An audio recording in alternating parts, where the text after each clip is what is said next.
I let y'all go long enough without hearing me talk about Drake. I let y'all go long enough without hearing me talk about Drake. I tried to wait for Drake's number one fan. Pop locking in the beat, and that shit whack, man. Can't nothing. Drake saved all y'all. He was heavy on that Cali shit for Listen, shit show. A Kendrick Lamar feature never saved Drake, but a Drake feature saved Kendrick Lamar. I can concur to that. So without Drake, there would be no Kendrick Lamar. There would really be no ASAP. I don't know about that. People. I don't know. So respect the Iceman, or I will beat you. I will beat you. Now let's go. However, this cannot wait. We are back with another episode of I Said What I Said. Run my theme music. I said what I said.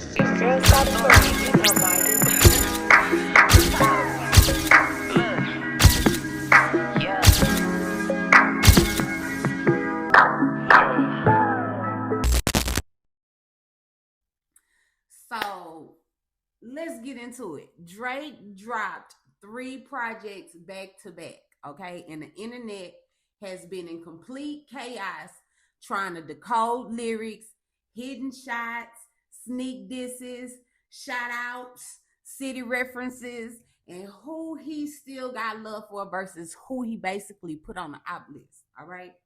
Now, let me say this right now before people start acting fake deep online.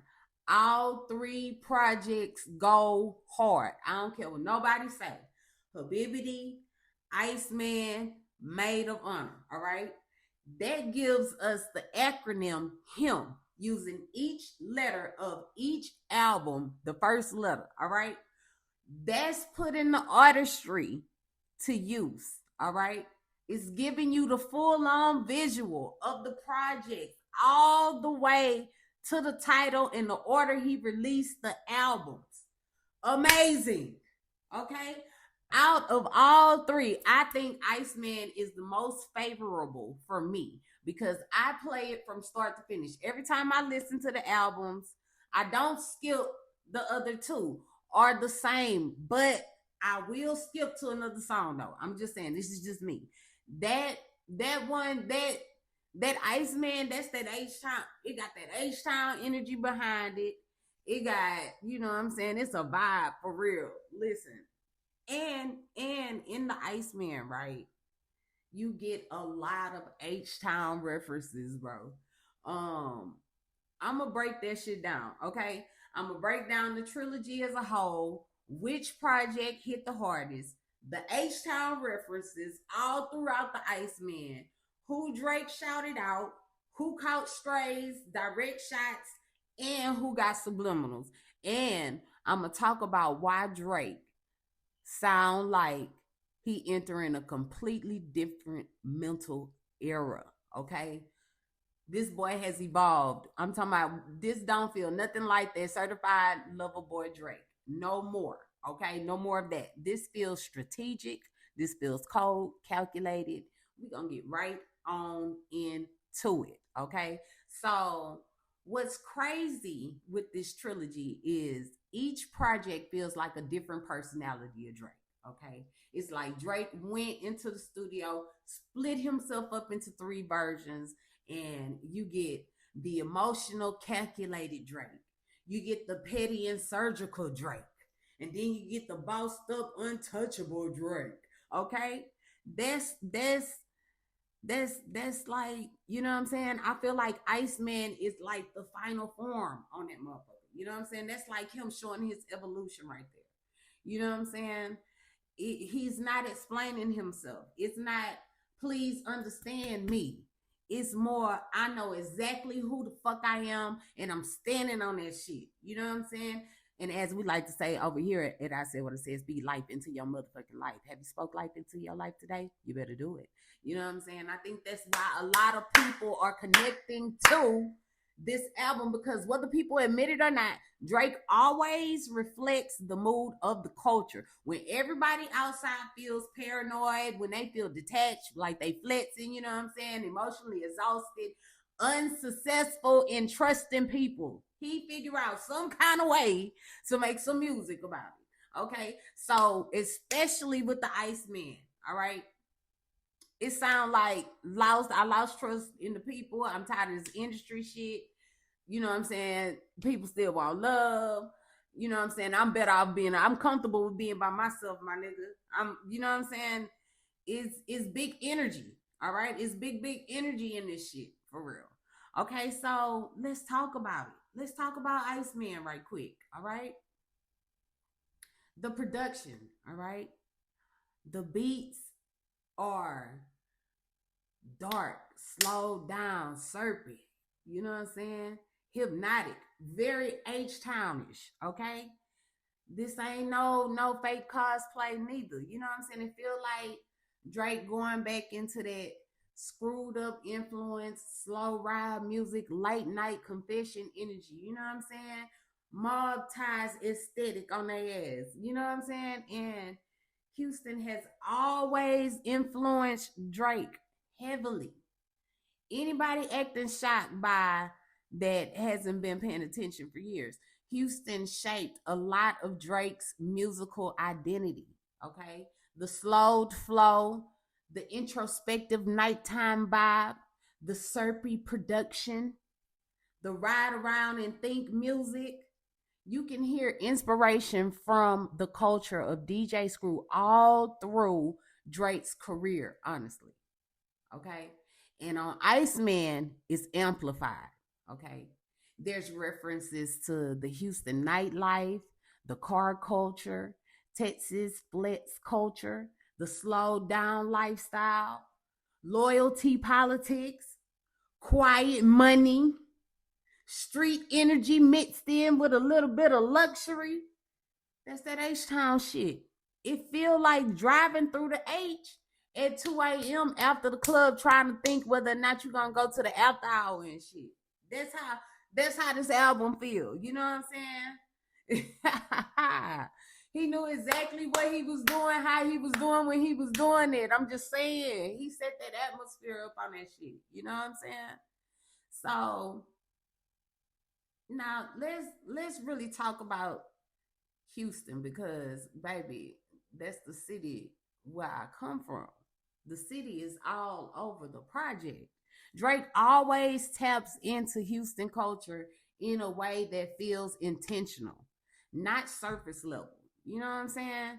You can hear the slab culture influence, the screw culture influence, the Texas cadence, Houston nightlife imagery, references to wealthy but low key lifestyles that don't talk too much mentality Houston dudes be on, you know. And one thing about Houston culture, people move quiet. Okay? What's understood ain't gotta be explained. It's not loud and flashy Atlanta energy. It's more, yeah, I got money, yeah, I got influence, but I don't gotta explain it to you. That's the mentality all through Iceman. Even the pacing of some tracks feels slowed and chopped spiritually, even if the song isn't literally chopped and screwed.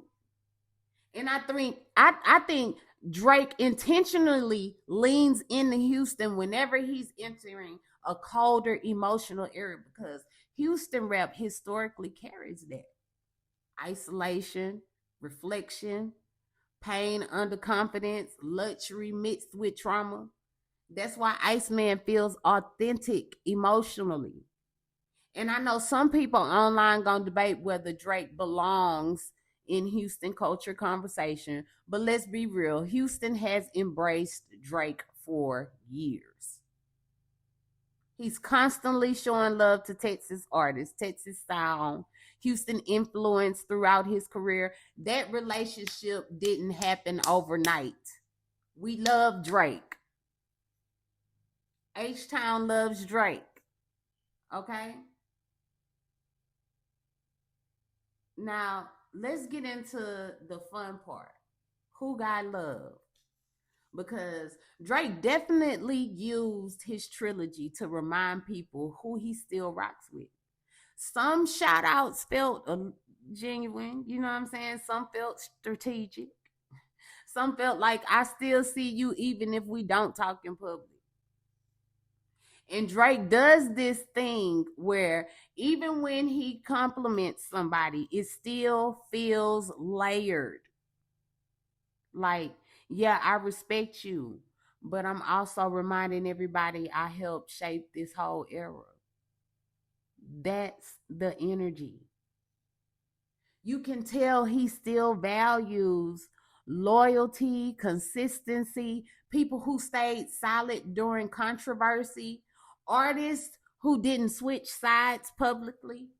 And honestly, the shout outs almost matter more than the disses because Drake is very selective now. If he publicly shows love in this era, it means something, especially after all the rap beef chaos. There was a lot of people he did give shout outs to, but the shots were fired because they definitely in there. Drake mastered the art of saying something that sounds casual, sounds slick, sounds funny. But if you the target, you know exactly what the fuck he said. Because he said what he said. That's why people spend hours decoding his lyrics. Okay? Some shots felt aimed at former friends, industry people who switch sides, women he feels betrayed by, artists trying to take his spot, internet critics, fake tough guys, people using his name for clout. And the thing about Drake, he rarely sounds emotional when he disses people now. That's what makes it cold. Older Drake would sound hurt. This Drake sounds disappointed. Like, I expected better from you. That energy is more dangerous. And I think this trilogy overall was Drake reminding everybody I'm still the main character, whether y'all like it or not. Because even people who hate Drake still stop everything that they was doing for the Drake drop. That's power.